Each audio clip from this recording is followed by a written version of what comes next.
한국의 자동차 산업이라고 하는 거는 이제 현대자동차 그룹이라고 표현을 해도 될 정도라고 이제 보이고요. 그렇죠. 굉장히 큰 사건이었죠. 네. 그러다 보면 한국 업체들밖에 없는 거예요. 네.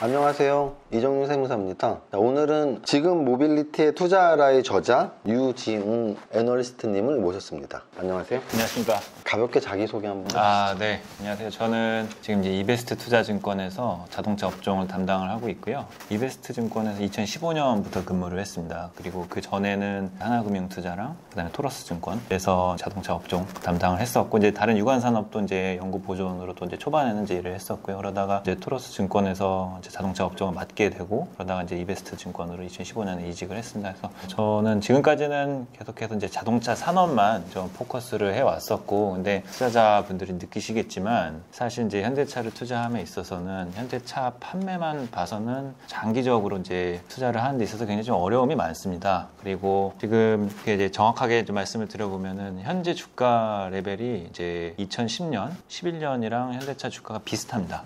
이 23만 원 전저리가 사실 이제 그때랑 크게 바뀐 거는 없어요, 주가상으로는. 근데 제가 앞으로 이 주가를 이제 앞으로 어떻게 변화하는지를 설명을 드리려면은 산업 환경이 10년 전이랑 완전히 바뀌어 버렸기 때문에 그런 것들을 조금 더 부가적으로 설명을 드리다 보면은 현대차가 아닌 내용도 좀 많이 있고, 특히 이제 해외 사업이 좀 많이 중요한데 미국 사업 같은 경우에는 이제 많은 이제 모빌리티 업체들이랑 경쟁을 하게 되는 그런 상황이 있습니다. 그러다 보니까 이런 것들을 다 리포트에 담기도 좀 어렵다 보니까 좀 이제 책으로서 하고 싶은 내용들을 좀 말씀을 드려봤다라고 봐주시면 될 것 같습니다. 그러면 직접 말씀하신 이력 중에 그래도 여러 곳에서 애널리스트 활동을 하셨는데 그 모든 곳에서 다 자동차 업종을 주로 하신 건가요? 처음에 사회생활을 했을 때는 이제 철강산업 아래 일을 한 2년 정도 했었고요. 그러다가 이제 이직을 했죠. 토러스 좀 작은 데로 이직을 하면서 이제 애널리스트가 됐고, 거기서부터는 이제 철강 산업으로 좀 시작을 했다가 이제 자동차까지 이제 확대를 했죠. 그거는 2013년 정도라고 보시면 될 것 같습니다. 그러면 자동차 산업 같은 경우에 뭐 우리나라에서 반도체 바로 다음으로 클 만큼 굉장히 큰 산업인데, 그래도 꽤 오랜 기간 동안 하면서 물론 세계의 자동차 산업이 변화하는 건 뭐 책의 내용들이 많이 있으니까 우리나라 산업 자체에서 자동차 산업이 좀 어떤 큰 변화가 있었을까요, 몇 년 동안? 한 6년 정도 말씀을 하셨는데, 일단은 뭐 우리나라는 현대기아차가 사실상 대부분의 시장 점유율을 이제 가지고 있어요. 그래서 70에서 80%. 그래서 한국의 자동차 산업이라고 하는 거는 이제 현대자동차 그룹이라고 표현을 해도 될 정도라고 이제 보이고요. 제가 이제 자동차 산업을 처음 담당을 한 다음에 얼마 안 있어서 이제 현대차 그룹이 삼성동 부지를 매입을 합니다. 그렇죠. 굉장히 큰 사건이었죠. 네. 이때는 사실 애널리스트 한 지도 얼마 안 됐고, 이거에 대해서 투자 의견을 어떻게 내야 되는지 그때는 이제 고민이 많거든요. 이거를 하라고 해야 돼. 이에는 이미 주가가 한 10% 빠진 상황이에요. 그래서 여기서는 또 투자 의견을 내기가, 이게 보통 장중에 발표되면 그날 이제 10%막 빠져버리잖아요. 그러니까는 그 다음날 들어서는 더 빠져야 된다라고 하기에도 사실 굉장히 좀 고민이 많거든요. 그래서 그런 것들 좀 겪었었고, 그 다음에는 이제 굵직굵직한 이벤트가 이제 엘리엇 이 이제 이벤트가 있었고요. 그때 전까지는 사실 배당이나 주주 환원 정책 이런 거에 대해서는 현대자동차 그룹은 이제 오너 그룹이다 보니까는 주주 친화 정책이 이제 이행이 되고 있는 건가에 대해서는 좀 많은 이제 말들이 많았었죠. 그러다가 이제 그런 것도 좀 요구하고 나온 집단이 이제 엘리엇이었고, 그 이후부터는 특히 이제 배당이나 아니면은 자사주 매입이나 이런 것들이 좀 더 적극적이고, 그 다음에 이제 CEO 인베스터 데이라는 거를 이제 한 지가 얼마 안 됐어요. 그래서 그 다음부터는 그런 것을 통해서 앞으로 이제 향후 5년간 전기차에 대해서 어떻게 가져갈 것인지, 그 다음에 이제 기존 이제 차에서 스마트 모빌리티라는 개념으로 어떻게 이제 가져갈 것인지, 이런 것들을 이제 투자자들이랑 소통을 하기 시작한 지가 한 2년 정도 됐다라고 보시면 될 것 같고요. 그 다음에는 이제 또 한 가지는 경영진이 이제 교체가 됐죠. 정몽구 회장에서 이제 정의선 회장으로 이제 명명이 됐고, 그러면서 지금 제가 책에서 모빌리티라고 부르는 그런 신사업들에 진출을 하기 시작을 한 것 같습니다. 그래서 그런 한 3-4가지가 이제 제가 애널리스트 하면서 크게 이 자동차 산업에서 이제 변화가 있었던 내용들인 것 같고, 그다음에 조금 더 깊숙이 들어가면은 파워트레인이라고 하잖아요. 엔진이랑 변속기, 동력 계열에 있는 이제 부품도 이런 것들이 바뀌게 되죠. 2015년에 근무를 하고 있는데 디젤 게이트라는 게 발생을 해요. 폭스바겐 주가도 어느 날 갑자기 10%가 빠져요. 그래서 이제 면밀히 들여다보면 그 전까지만 해도 국내 디젤 차가 엄청나게 유행을 했었거든요. 아우디, 이제 폭스바겐. 근데 이제 폭스바겐 그룹뿐만이 아니고 BMW, 벤츠 다 이제 디젤 파워트레인이 많이 들어왔었어요. 연비가 보통 이제 소나타 2.0 가솔린이 리터당 12km 정도 나오거든요. 그 디젤 같은 경우에는 16, 17 이렇게 나와요. 그러니까 엄청 선풍적인 인기를 끌었거든요. 프리미엄 카인데 더 멀리 가요. 이제 이러한 이제 형태의 디젤 엔진으로 폭스바겐 그룹이 이제 미국에 판매량을 좀 늘리려다가 그런 이제 소프트웨어 결함이 공개가 되면서 그런 안 좋은 이벤트가 이제 발생을 했는데 하나의 종지부를 찍은 거죠. 이 내연기관이라는 이제 산업에 있어서. 그래서 그게 또 이제 글로벌 산업으로 봤을 때는 좀 큰 이벤트가 아니었나라는 거고요. 이제 현대차를 분석하는 입장에서 당연히 영향을 받죠. 현대차는 여기서 어떠한 전략을 택하고 있는가라는 게 있었습니다. 결국 현대차의 뭐 주가가 궁금하면 세계 시장의 변화를 안 볼 수가 없는데 그게 이제 잘 정리되어 있는 책인 것 같아요. 감사합니다. 제목 자체가 지금 모빌리티에 투자하는데 사실 주식 투자하시는 분들이 모빌리티라는 말을 많이 들어왔지만 영어라서 그런지 와닿진 않거든요. 자동차 모빌리티 어떤 좀 구분을 할 수 있나요? 일단 기본적으로 이 기존에는 이제 자동차였는데 이 자동차 판매에서 매출이 일어나고 끝이에요. 원래 기존 산업은. 지금은 자동차를 이제 공유 서비스로도 만드는 경우들이 있고, 그 다음에 자동차 안에서 컨텐츠가 발생을 해요. 자동차 안에서 결제를 하고, 거기서 이제 나타날 수 있는 이제 가장 이제 고도화된 형태의 비즈니스가 아마도 이제 로보택시 사업이 아닌가. 라고 보고 있습니다. 그래서 여기에 대한 이제 주도권을 갖기 위해서 기존의 카메이커들, 그 다음에 신규로 나타난 이제 지금은 이제 자본을 조달하는 비용이 굉장히 싸졌잖아요. 최근 몇 년에 걸쳐서 스타트업 업체들이 엄청나게 생겨났고, 그 다음에 또 한편으로는 이미 자동차 업체보다 더 돈이 많은 집단들, 이제 빅테크라고 하죠. 쉽게 말해서 그런 업체들이 대부분 다 이제 정말 레벨 5 완전 자율주행 기술을 확보하기 위해서 많은 경쟁들을 하고 있는 그런 이제 초입 단계인 것 같습니다. 여기서 이제 어떤 업체들이 주도권을 갖고 가게 될 거고 또는 이제 협업을 하게 될 거고, 그 중에서 특히 내노라 하는 대형 카메이커들은 아마도 준비를 상대적으로 많이 해왔죠. 그래서 그런 전략들을 좀 이제 공부를 하다 보면 좀 더 좋은 인사이트를 투자자분들도 얻게 될 수 있지 않을까라는 게 제 생각이고요. 그런 부분들을 좀 많이 써보려고 했습니다.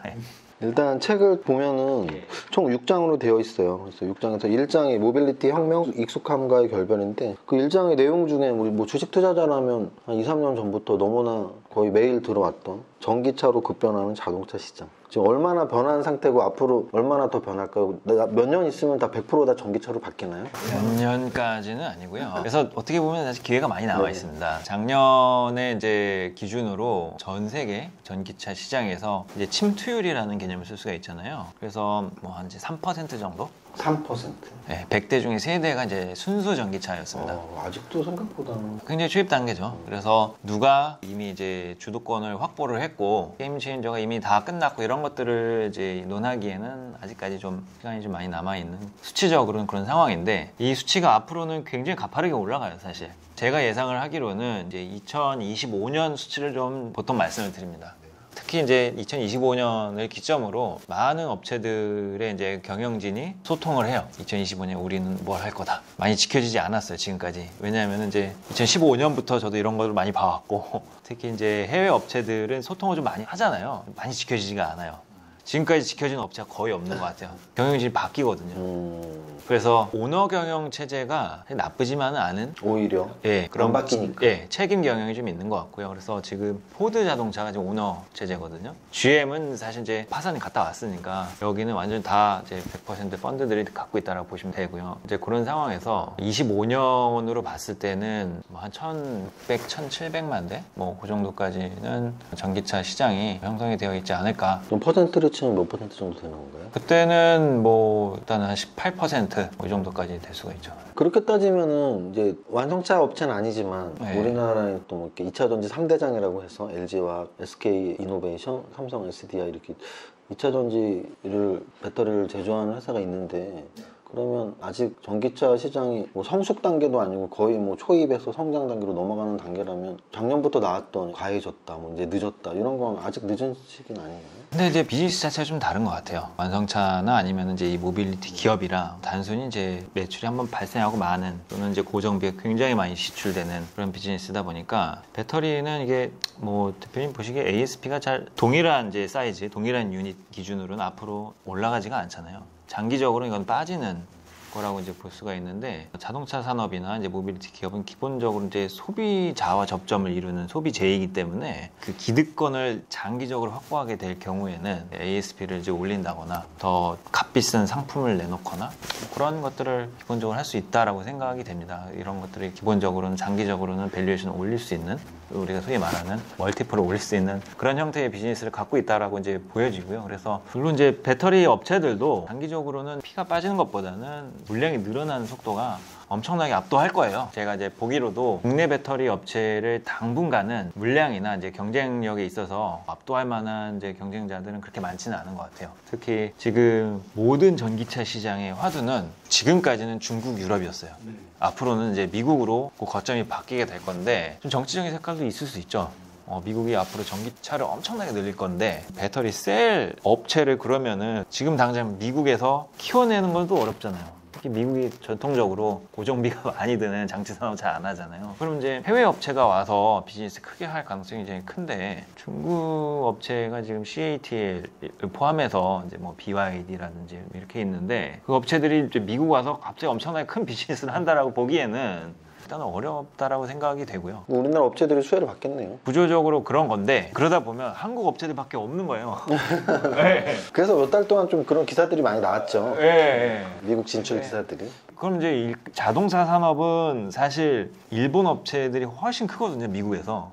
현대기아 합산이 지금 마켓시어 10%인데 미국에서 일본 3사가 30%를 해요. 얘네들이 이제 배터리 업체가 연동된 업체들이 있어야 되는데 하나도 없어요. 하나도. 파나소닉밖에 없는데 파나소닉은 사실 거의 테슬라밖에 안 하고 있어요. 그러니까 이제 너무 한국 배터리만 지금 뭐 다 할 수가 없는 뭐 그런 상황인 것 같기도 하고 잠재적으로 업체돼 있는 거죠. 그런 측면에서 봤을 때 이제 국내 배터리 업체도 분명히 이제 기회가 많은 그런 상황이 아닌가라고 생각을 하고 있고요. 그러다 보면 지금 자국의 배터리 업체가 없는 자동차 회사들 있잖아요.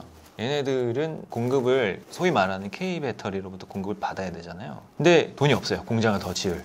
예를 들면 이제 저희 LG화학 투자자분들이나 이노베이션 투자자분들은 이제 최대 고민은 아직 이익이 안 난다잖아요. 이익이 안 나는데 고객사들이 갑자기 이제 물밀듯이 들어오면서 공장을 더 지을 수가 없는 거예요. 지금까지 캐시플로우가 돈 적이 없으니까. 여기서 나오게 되는 선택, 그러면은 고객사가 우리가 돈을 좀 태워줄 테니까 조인트 벤처를 만들자라는 건데 현대기아는 이미 이제 그 공급 계약 체결이 다 되어 있어요. 조인트 벤처를 하지 않아도 선점 효과가 되어 있는 것 같습니다. 그래서 조인트 벤처를 만들어도 한 50기가짜리 배터리 공장을 만들려면 거의 한 5조 정도 들어가거든요. 이거 반반 나눠도 사실 2조, 3조 돈이 들어가요. 그런 것도 이제 후발 자동차 회사들은 조인트 벤처를 하더라도 대규모 자본 지출은 이제 뭐 불가피한 그런 상황이 아닌가. 라고 이제 보고 있습니다. 지금까지 이제 일장에서 모빌리티 혁명에서 좀 제가 궁금했던 전기차 이야기를 한번 여쭤봤는데요. 사실 이 장이 이제 본격적인 모빌리티 얘기죠. 자율주행으로 바뀌는 세상. 생각만 해도 꿈만 같고 유튜브 같은 거 보면은 진짜 무인 자율주행이 벌써 이미 다 시작돼서 미국의 굴지의 빅테크 기업들이 다 발벗고 나서 하고 있는데 이 자율주행 이야기 좀 해주시죠. 지금 뭐 어느 정도 수준까지 와 있습니까? 이제 두 개 진영으로 나눠져 있다라고 이제 보고 있고요. 그다음에 이제 기본적으로 기존 레거시 업체들, 이제 빅테크 업체들이 택하고 있는 방식이 라이다 센서랑 이제 고정 밀지도랑 이제 통해서 로컬라이제이션이라는 걸 합니다. 그래서 3D로 이제 전방을 인식을 하는 거죠. 여기에는 이제 고정 밀지도가 필요해요. 그 방식을 이제 택하고 있고 여기에는 이제 웨이모, 구글의 알파벳의 자회사죠. 이제 웨이모가 이제 가장 선두권에 앞서 있고요. 그 다음으로는 GM이 이제 거액을 투자하고 그다음에 손정희 회장도 엄청나게 돈 투자했었던 크루즈라는 회사가 있습니다. 여기가 사실상 이제 거의 동등한급의 이제 선두주자로 이제 평가를 받고 있고 이 업체는 최근에 캘리포니아 주에서 드라이버가 없는 차에 승객이 탄 채로 테스트를 해도 된다라는 허가를 받았어요. 엄청난 진보입니다. 이 정도는. 이 진영에서는 이 크루즈라는 회사가 아마도 가장 먼저 로보택시를 상업화 할 업체로 이제 주목이 되고 있고, 웨이모는 이미 피닉스라는 시에서 상업화를 좀 했어요. 거기서는 그 웨이모 1이라는 이제 그 앱을 통해서 고객들이 드라이버가 없는 상태에서 이 탑승을 합니다. 뭐 일정 루트들을 이제 탑승을 하고 있는데, 이러한 비즈니스 모델의 치명적인 단점이 확장성이 조금 떨어져요. 다른 도시에 가면은 다른 도시에 맞는 지도가 필요해요. 그 좁은 지역에서만 운행이 가능하다는 그렇죠. 뜻인가요? 좁은 지역에서 또는 이 도시에 대해서 지도가 확보가 되어 있다라면은 얼마든지 할 수는 있죠. 그래서 제 생각에도 웨이모가 이 부분적으로 상업화를 했는데, 자율 로보택시라는 것을 상업화했으면은 국가가 엄청나게 요동을 쳐야 정상인데 그렇지 않은 거죠. 그래서 제 생각에는 이제 확장성의 문제가 조금 있는 것 같고, 그다음에 이제 나머지 진영이 이제 테슬라 진영인데, 여기는 자신들이 일단 기본적으로 완전 자율주행 테스트를 하고 있다라고 밝히지 않고 있습니다. 그러다 보니까 유수 전망 기관들, 컨설팅 업체들이 내놓은 자료들에서 보면은 테슬라는 이제 좀 순위가 많이 밀려요. 아, 자율주행의 순위가? 예.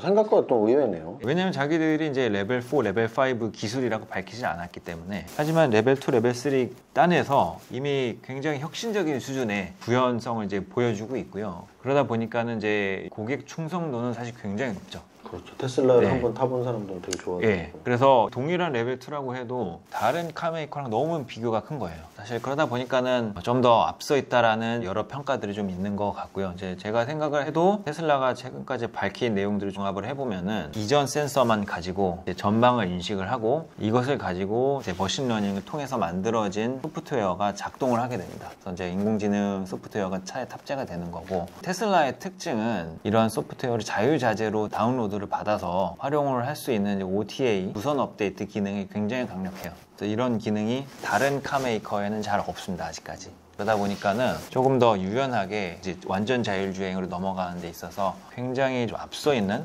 그러한 이제 형태의 비즈니스 애초에 좀 구축을 해놓은 것 같아요. 레거시 오토메이커라는 게 기존 업체들이라는 표현인데, 이 업체들은 이제 완전 자율주행차를 다시 만들어야 되거든요. 내가 갖고 있는 차는 완전 자율주행차가 될 수가 없어요. 반면에 테슬라는 될 수가 있어요.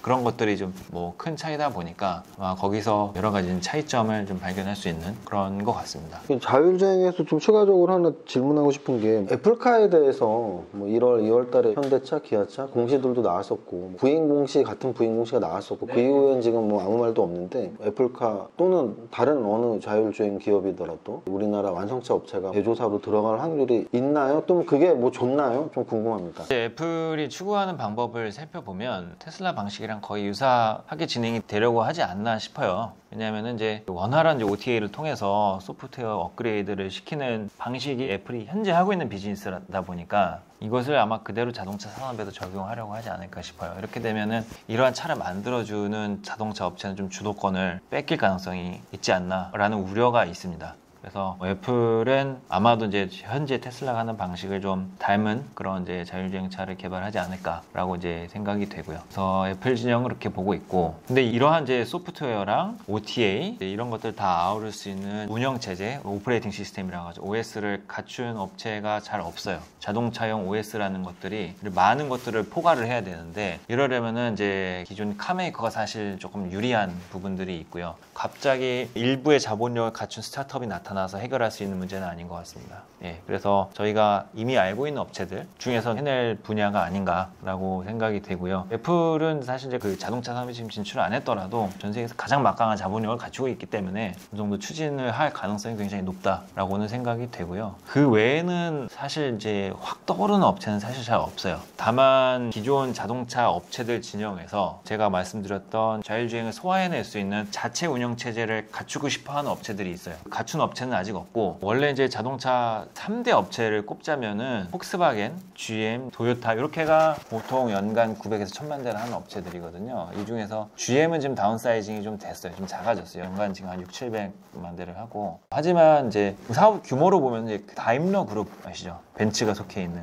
여기가 자동차에 대한 이해도가 가장 높은 업체들 중에 하나거든요. 그래서 다임러 그룹, 폭스바겐 그룹, 토요타 이렇게가 자체 운영 체제를 개발을 하겠다고 선언을 했어요. 그 안에서 OTA를 통해서 이제 하드웨어를 제어하는 기능을 구현을 하겠다, 공공연하게 최근에 이제 발표를 했죠. 그래서 그 업체들이 좀 앞으로는 많이 선두권에 좀 있을 가능성이 좀 높지 않나라고 생각이 되고 있습니다. 자, 그다음 이제 3장에는 플랫폼이라는 단어가 있어요. 그래서 이 자동차 산업 쪽에서 플랫폼이라는 말은 굉장히 생소한데 어떤 쓰임이 있나요? 플랫폼? 플랫폼이라는 거는 자동차 산업 안에서 기본적으로 좀 많이 쓰여집니다. 여러 가지 이제 자동차가 조립을 하는 데잖아요.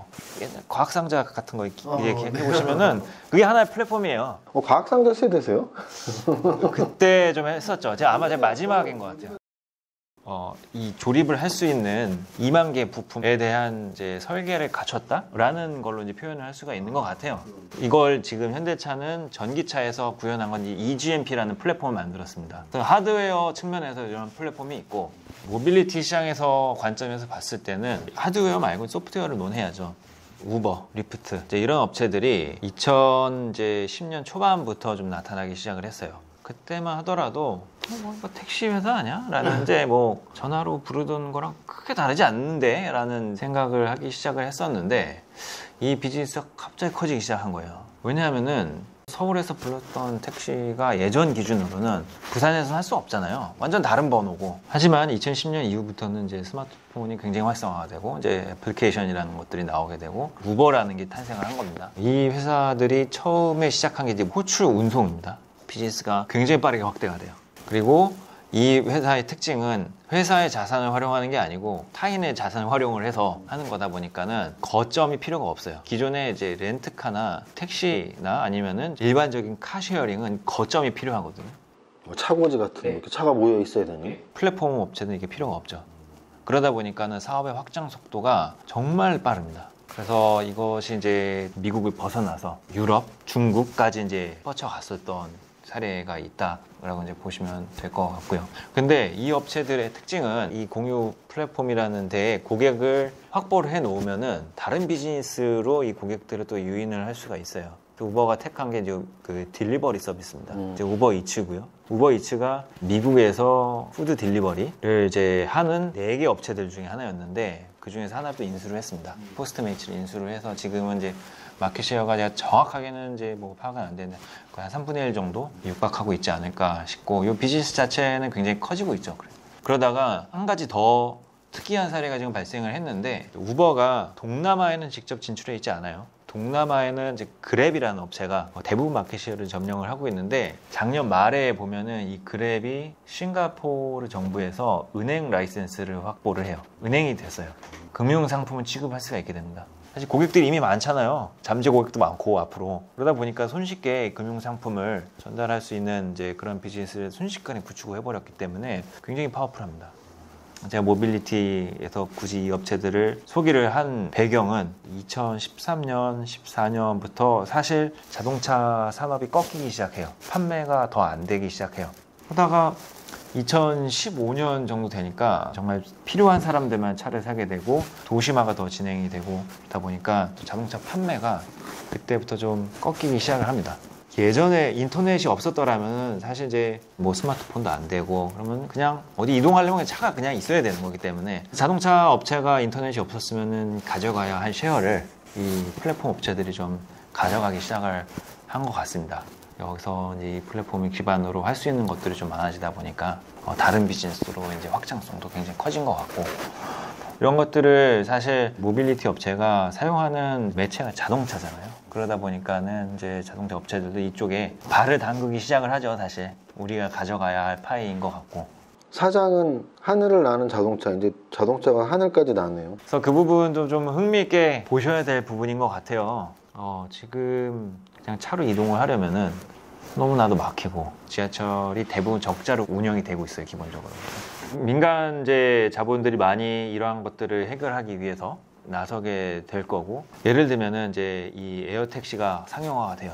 이제 차를 사야 될 사람이 비행기를 많이 타게 되면은 이제 잠재곡이 점점 줄어들게 되는 거잖아요. 그래서 그런 시장에 자동차 회사들이 뛰어들게 되려는 것 같고요. 지금 이 항공산업 자체가 규제를 받고 있어요. 규제라는 거는 이 항공산업이 다 엔진을 사용하거든요. 지금까지는 이런 것들이 이산화탄소 배출량을 엄청나게 일으키기 때문에 지금의 자동차 산업과 마찬가지로 내연기관에서 발생하는, 즉 이산화탄소 배출량을 줄여야 돼요. 그러려면은 배터리로 가야 됩니다.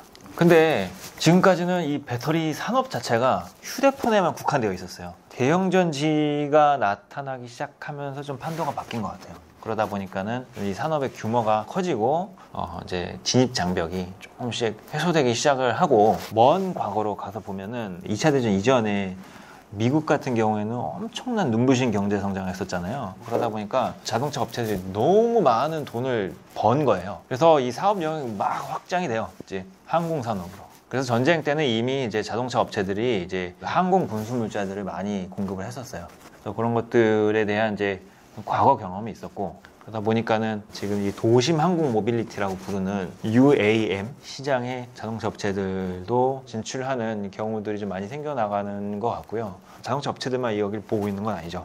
지금 이제 스타트업 업체들이 계속 나와요. 근데 이제 투자자분들이 좀 조심해야 되는 것들은, 막상 상장은 해요. 스펙을 통해서 상장을 하는데, 스펙을 통해서 상장 업체들 보면은 상장이 이루어지는 동안 이제 자본을 대주는 이제 그런 이제 FI 업체들이 있잖아요. 이제 이런 업체들이 사실 좀 부추기는 것 같습니다. 제가 봤을 때는 원래 실제 운영이 궤도에 오르지 않았는데 상장을 한 업체들이 좀 많은 것 같아요. 미국에서는 이 UAM의 이 상업화된 비즈니스가 허용이 되는 가장 빠른 시점을 적어도 2023년으로 보고 있거든요. 근데 이미 비즈니스가 시작된 업체들은 고정비가 계속 발생을 하잖아요. 앞으로 한 12번 정도 실적 발표를 해야 되는데, 그런 업체들이 굉장히 많습니다. 그러다 보니까는 좀 그런 것들은 좀 구분을 해서 볼 필요가 있는 것 같고, 이제 자동차 업체들은 사실 재무적인 제한은 이제 받지는 않기 때문에 그런 부분에 있어서는 좀 리스크는 좀 적은 것 같다. 라고 이제 볼 수도 있을 것 같습니다. 그러면 궁금한 게, 아까 자율주행 말씀하실 때는 피닉스라는 도시에서 이렇게 무인 자율 택시가 이렇게 운행 가능한 그런 것처럼 에어택시, UAM 이거는 우리가 실생활에서 접근 가능성이 있나요? 아니면 그래도 먼 미래 얘기인가요? 가장 먼저 상업화가 될 거는 아마 2024년 정도에 현대기아차 그룹이 최근에 밝힌 내용은, 사람을 운송하는 것보다 이제 수송. 수송으로? 예, 수송을 먼저 하는 건데, 이것도 굉장히 어려워요. 왜냐하면 수송이라는 거는 좀 장거리를 간다라는 건데, 현재 리튬이온 전지로 갈 수 있는 도심 항공 모빌리티의 최장거리는 거의 300을 잘 넘질 않아요. 이 이상 가려면은 수소 연료 전지 시스템이 필요합니다. 이거에 대한 원천 기술 확보한 업체가 그렇게 많지가 않아요. 원천 기술 플러스 양산 기술까지 있는 데는 더더욱이 이제 도요타나 현대밖에 없죠. 그러다 보니까는 현대가 좀 강점을 갖고 주도적으로 아마 선제적으로 비즈니스 시작할 수 있는 것 같아요. 그 다음에 2025, 2026 가면서 소위 말하는 이제 에어택시, 도심지 안에서 또는 도심지에서 공항 또는 도심에서 다른 도심, 이런 루트들을 이제 운행할 수 있는 기체를 생산할 계획이 있다라고 보시면 될 것 같습니다. 이게 진짜 실현된다면 굉장히 주식시장에서 핫한 회사들이 될 것 같네요. 이미 없던 일이 생기는 그렇죠. 거죠. 없던 일이 생기는 거고, 이제 다 엔진으로 가는 게 아니고, 이제 주식시장에서 사실 말씀하신 것처럼 2차 전지 아니면 수소 연료 전지 이렇게 가게 되거든요. 또 소재도 굉장히 가벼운 소재가 또 쓰여야 될 것이고, 탄소 섬유가 기본적으로 많이 그래서 들어가죠. 탄소 섬유 관련주들이 또 그래서 우리나라에서는 특히 이제 현대차 그룹이 이제 주도적으로 할 수 있는 굉장히 유력한 업체로 꼽히고 있지만, 어떻게 보면은 기존의 항공업체들 사실 가만히 있지는 않잖아요. 많은 업체들이 사실 달려들 거예요. 소재 업체들이 달려들 수밖에 없는 거고, 뭐 그런 이제 것들을 앞으로 많이 상상을 해볼 수가 있는 것 같고요. 국내는 사실 좀 제한되어 있어요. 미국, 유럽에서 먼저 규제가 선제적으로 좀 진행이 될 것 같고요. 그 다음에 이제 소위 말하는 KUAM이 좀 상업화가 되는 시점은 25년 이후, 빨라도 26년 그렇게 될 것 같고요. 제가 접한 내용은 초반에는 여의도에서 김포공항 노선 정도가 운행이 되면서 시범 운행들이 좀 그런 식으로 생겨나기 시작을 할 것 같고요. K 배터리에 의해서 KUAM 잔뜩 기대 좀 해봐야겠네요. 네.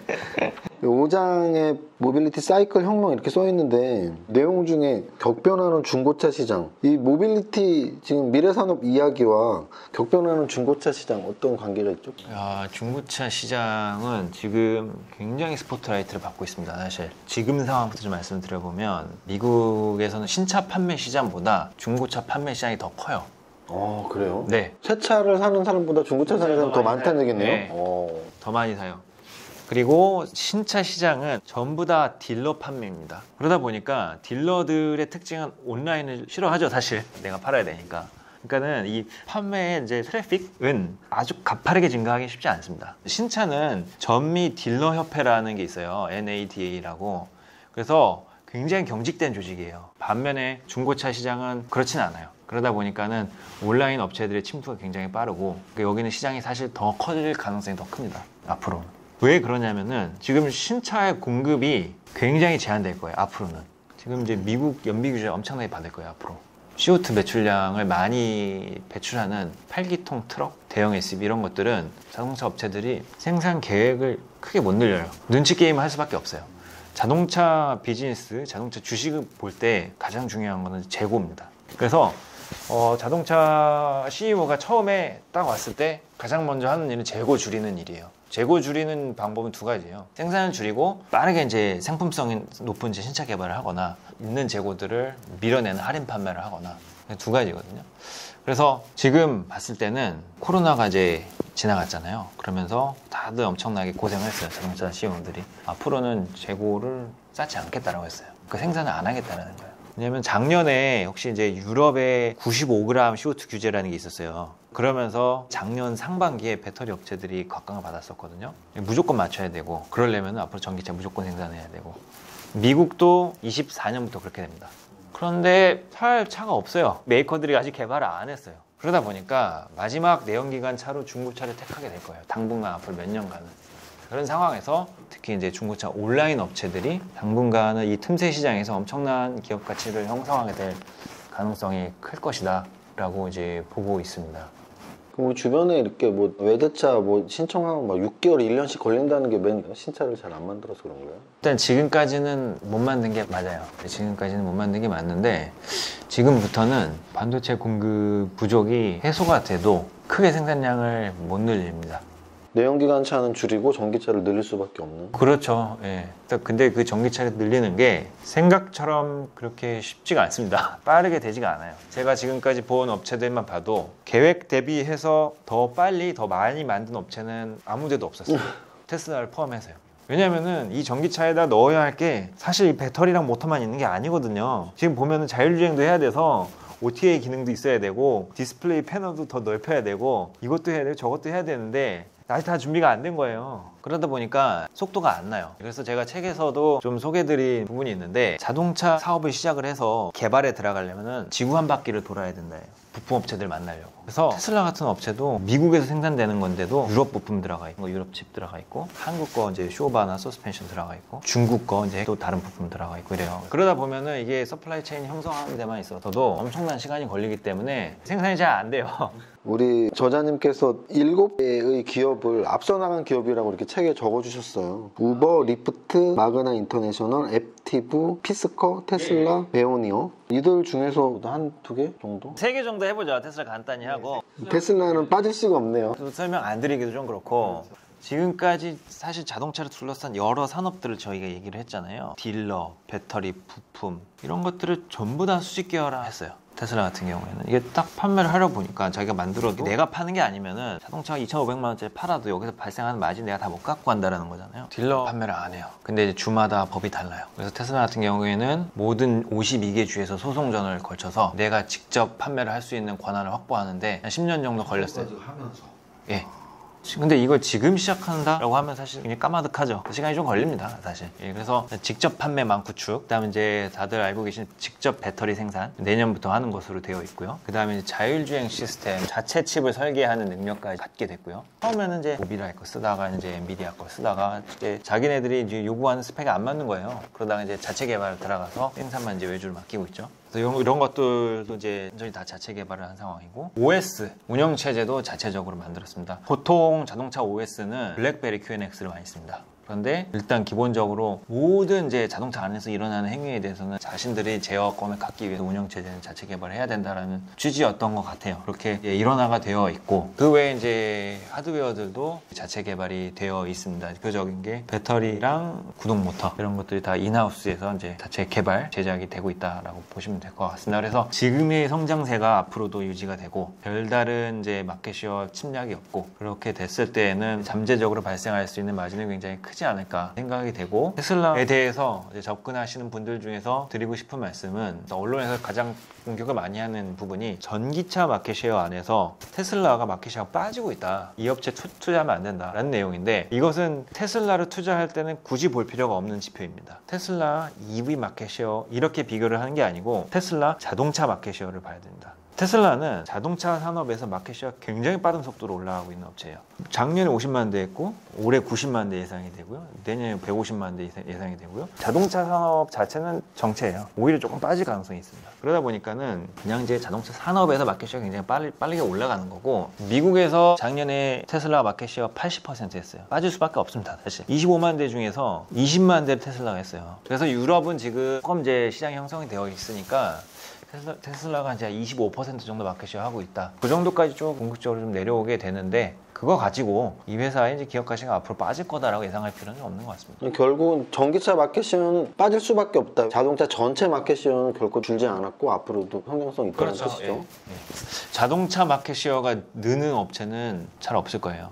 테슬라밖에 없다. 테슬라 설명 이 정도 해주셨으면 되게 긍정적인 평가를 하신 건데, 네. 요즘 미국 주식 투자하시는 분들 중에 저런 기사들이 있더라고요. 2달 전까지는 그래도 매 월별 순매수 1위가 테슬라였는데 로블록스로 바뀌었다고. 테슬라 좀 실망스럽네, 이렇게 해서 좀 순매수 안 하시는 경우가 생긴 것 같은데, 테슬라의 주가가 전고점 돌파.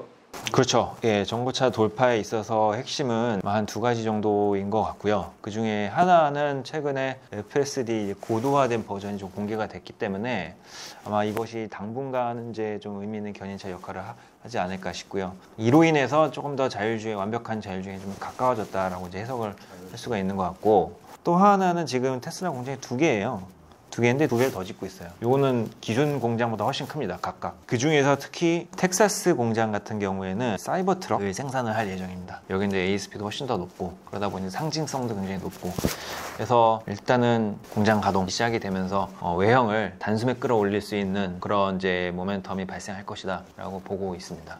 또 다른 기업 소개시켜 주시죠. 그 다음에 이제 마그나 인터내셔널, 캐나다 업체이고요. 우리가 알고 있는 그 LG. 맞습니다. 흥미롭게 이제 보실 필요 있는 것 같고, 티어 1이라는 개념이 있습니다. 자동차 부품 회사 중에서 하청업체급이 아니고 완성차와 동등한 수준에서 선행 개발을 같이 하고 거의 이제 파트너급으로 성장해온 업체들을 의미를 하는 거예요. 부품사인데 완성차랑 거의 파트너급으로. 그렇죠. 예. 그 중에서 제일 큰 업체는 보시예요. 보시, 독일 업체가 있고, 보시 컨티넨털, 덴소, 마그나, 뭐 이렇게 좀 이제 구분을 해볼 수가 있는 것 같습니다. 그래서 마그나 같은 경우에는 이 회사의 특징은 이제 자동차 위탁 생산 비즈니스를 좀 해요. 의미 있게 하고 있습니다. 기존에는 사실 이제 내연기관 차량을 그냥 BMW가 기 개발해 놓은 차량을 위탁받아서 생산을 했어요. 이건 마진이 얼마 안 돼요. 일단은 어쨌든 자동차를 생산해 본 경험이 많잖아요. 여기에다가 자신들이 갖고 있는 30조 이상의 부품 매출에서 발생하는 노하우, 이런 것까지 결합을 해서 자동차 위탁 생산, 즉 자동차 사업을 처음 시작하는 업체들로부터 요청을 받아요. 개발도 같이 하고 생산도 해주고. 처음 시작하는데 지금 공장을 스타트업이 짓는데 굉장히 오래 걸리거든요. 일단 짓는데 이제 조단위 금액이 필요하고, 그런 것들을 이제 원큐에 해줄 수 있는 그런 비즈니스를 갖고 있어요. 그러다 보니까 지금과 같은 이제 신생 업체들이 대부분 마그나와 좀 파트너십 맺고 싶어하는 뭐 그런 상황을 보시면 될 것 같습니다.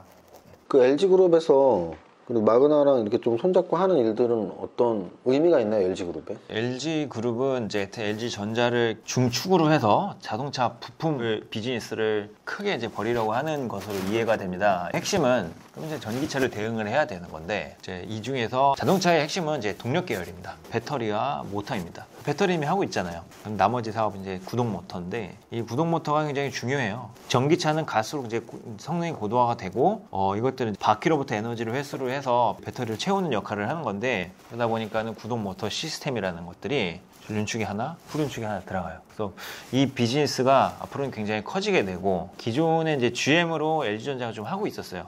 근데 구동 모터를 둘러싼 이제 시스템 단위가 있습니다. 그런 것들을 LG전자가 할 수는 있는데 고객이 아직 없어요.